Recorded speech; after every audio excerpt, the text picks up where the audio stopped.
ಈ UGC act ಇದೆಯಲ್ಲ, ಇದರಿಂದೇ ಒಂದು ರೂಮರ್ಸ್ ನಡೀತಾ ಇದೆ.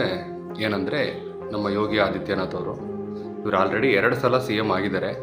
3ನೇ ಸಲ CM ಆದರೆ ಪ್ರೈಮ್ ಮಿನಿಸ್ಟರ್ನ ಪದವಿಗೆ ಡೈರೆಕ್ಟಾಗಿ ಆಯ್ಕೆ ಆಗ್ತಾರೆ. ಸೊ ಇವರಲ್ಲಿ ಬಂದು 40% ಇವ್ರು ಆಕ್ಯುಪೈಡ್ MLAs ಯಾರಿದ್ದಾರೋ ಇವರೆಲ್ಲ ಬಂದು ಅಪ್ಪರ್ ಕ್ಯಾಸ್ಟ್.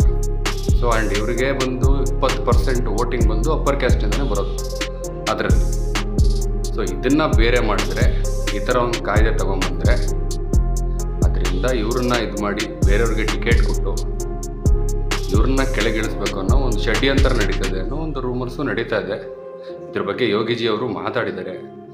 ದೇಶದಲ್ಲಿ ಯಾವತ್ತೂ ಜಾತಿ ವಿಷಯದಲ್ಲಿ ಗಲಾಟೆಗಳನ್ನ ತರಬೇಡಿ ಅಂತ. ಸೊ ಇದಾದಷ್ಟು ಬೇಗ ನಿಂತರೆ ಒಳ್ಳೆಯದು. ನಮಗೂ ಯೋಗಿ ಅವ್ರು ಆಗ್ಬೇಕನ್ನೋದೇ ಆಸೆ, ಅದರಲ್ಲೇನು ಬೇರೆ ಮಾತಿಲ್ಲ. ಈ ವೋಟ್ ಬ್ಯಾಂಕ್ ರಾಜಕಾರಣಗಳನ್ನ ನಿಲ್ಲಿಸಬೇಕು. BJPನೂ ಸಮೇತ ಸೆಕ್ಯುಲರಿಸಮ್ಗೆ ಬಂದು ನಿಂತ್ಕೊಂಡ್ರು.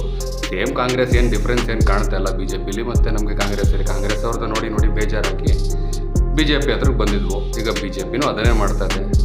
ಇದನ್ನೆಲ್ಲ ನಿಲ್ಲಿಸಿದ್ರೆ ನಮಗೆ ತುಂಬ ಒಳ್ಳೆಯದು.